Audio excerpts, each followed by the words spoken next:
The projections are in for 2016 for refugees expected to come to North Dakota, and this end of the year projection could easily be higher.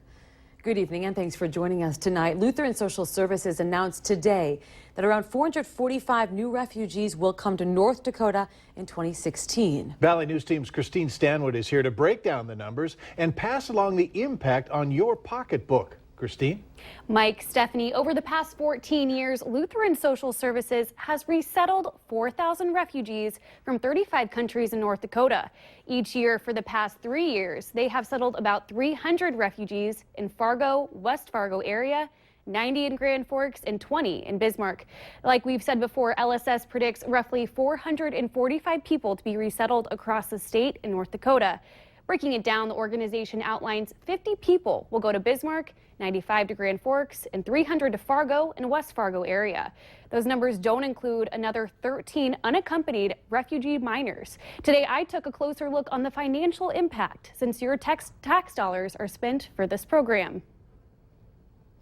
On the Lutheran Social Services website, it states that, quote, each refugee receives a one-time federal grant of $925 to pay for their initial housing and other expenses when they arrive. The cash refugees received is based on multiple factors like the size of the family, age of family members, and is provided for up to 8 months. The website also says that refugees receive a loan for their travel expenses to the U.S., which they are required to repay within 3 years of arrival, and cash assistance is provided for up to 8 months. So we took the projections of the 458 new refugees and multiplied that by $925. That would lead to a cost of $423,650 for fiscal year 2016 to resettle new Americans. Also, with the brunt of the resettlement program here in Cass County, Social Services estimates that about 15% of its budget goes towards serving refugees. Their 2014 budget was more than $14 million,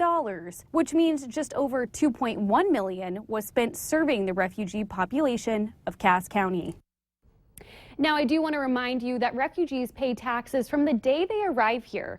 All federal and state income taxes apply to refugees, as well as local and state sales taxes. A conservative estimate is that at least 100 new American families in North Dakota own their own homes, representing about $200,000 per year in property tax receipts. Mike?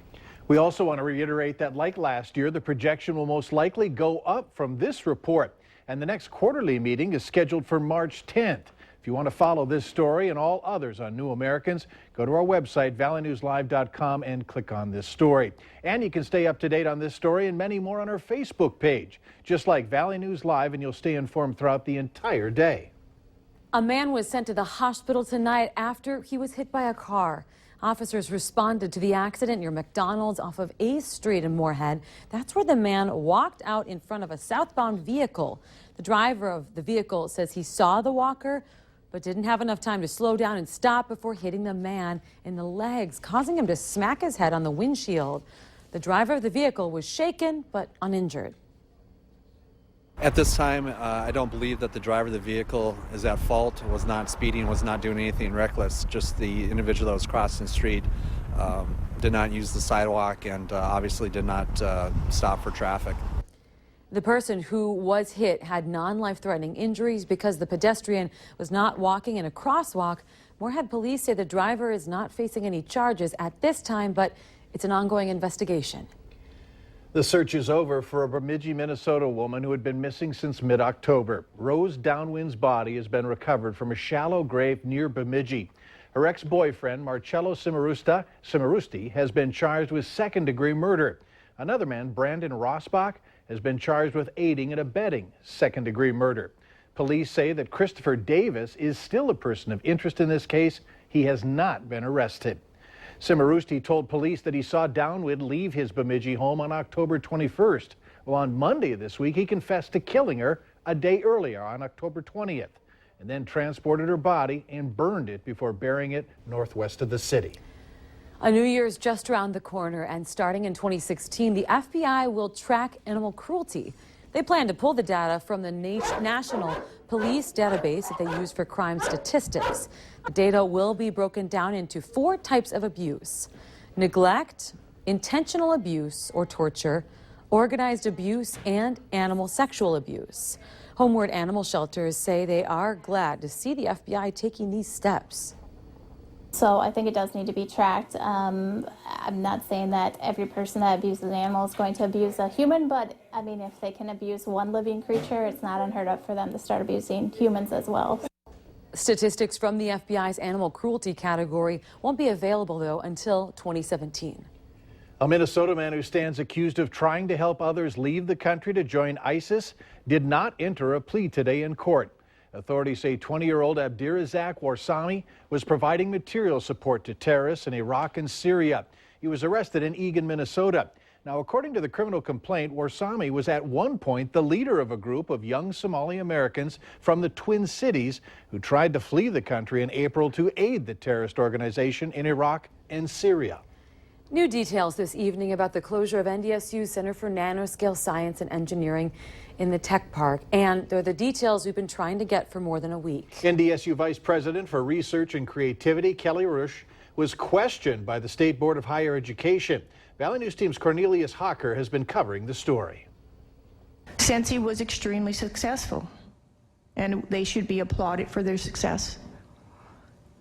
But earmarks did end. That's the reason everyone at NDSU has been clinging to when asked about the closure of the Center for Nanoscale Science and Engineering. But that reason did not sit well with some of the State Board of Higher Education members. It seems like we're talking about it as though it caught us off guard, yet at the same time, earmarks were always on the table, always risky. For almost an hour, Dr. Rush answered questions about the now closed research organization. What was the plan for Sensi to move forward? What was the budget for Sensi? How much was the deficit spending? And I'd like to remind everybody that RIF is a nice way of saying somebody was let go or fired or no longer have a job. We did the only financially responsible thing we could do at the end of the day.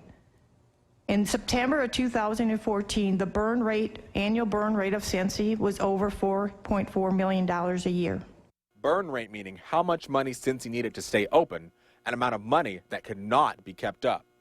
Rush decided it wasn't right for her to comment on what was planned to sustain Sensi in the long run because she wasn't here when those conversations took place. But she did offer insight on how she would handle a similar situation. If I were to put something like that together today, it would be fully integrated with the university because that creates sustainability, but it also creates opportunities for everybody in the campus community. Like many people, we only wish these direct and clear answers would have happened sooner. If this explanation would have came out maybe a week ago, maybe a week and a half ago, we would have had, and it would have been a better explanation than some of the explanations that appeared in the news. Cornelius Hawker, Valley News Live. Today we asked NDSU President Dean Brishani about this. He declined out our questions on the closure.